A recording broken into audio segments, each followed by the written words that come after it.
இந்துக்களினுடைய கோவில், இந்துக்களுடைய நிலம், இது எல்லாமே இந்துக்கள்கிட்ட இருந்துச்சுன்னா இந்துக்கள் நாங்கள் யாரும் 10 பைசா செலவு இல்லாமல் டிகிரி படிச்சுட்டு வர முடியும் தெரியுமா உங்களுக்கு? எங்களுக்கு நாங்களே ஒரு கோஆபரேட்டிவ் பேங்க்கை வச்சுட்டு எங்களுக்கு நாங்களே லோன் கொடுத்துக்க முடியும் தெரியுமா உங்களுக்கு? நாங்களாம் இவ்வளோ கஷ்டப்படணும்னு எங்களுக்கு அவசியமே இல்லை. எங்கள் சொத்தெல்லாம் கவர்மெண்ட்டுக்கு தார பார்த்துட்டு கவர்மெண்ட்டுக்கிட்ட போய் டோக்கன் வாங்கிட்டு எங்கள் சாமியை பார்க்குறதுக்கு பிச்சைக்கார மாதிரி நிற்கிறோமே. எங்களுக்கு அதெல்லாம் சொரணம் வந்துடும் நினைக்கிறீங்க? போலீஸ் நீங்கள் மட்டுமா கேட்டீங்க? போலீஸ்காரர் கேட்டார், அவ்வளோ பண்ண வேலை கேட்கத்த வக்கு இருக்கா உனக்கு? இல்லை சார், இல்லை சார். ஏன் சார் ஒரு சிஎம் நாங்கள் ஓட்டு போட்டு உட்கார வச்சுருக்கிறோம் சிஎம்மா, அவர் வந்துட்டு அதெல்லாம் முடியாது, கோர்ட்டாவது என்ன அது உனக்கெல்லாம் கோர்ட் ஆர்டர் தூக்கிட்டு வந்தால் உனக்கு வேலை கேத்தணுமா போயா அப்படிங்கிறாரு.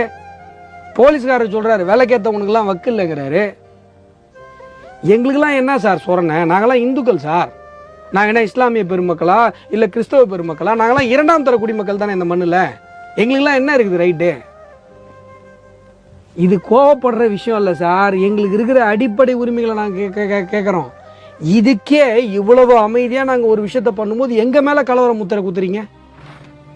ஏன்டா திருப்பரங்குன்ற மலை 1000 வருஷமாக அது திருப்பரங்குன்ற மலை. நாங்கள் எங்களுடைய தமிழருடைய முதல் கடவுள் முருகனுடைய முதல் படை வீடு.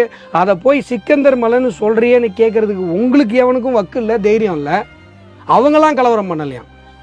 திருப்பரங்குன்றத்தை சிக்கந்தர் மலைன்னு சொன்னவங்க கலவரம் பண்ணலையா சார்? நாங்கள் கலவரம் பண்ணுறோமா சார்? என்ன சார் நியாயம்?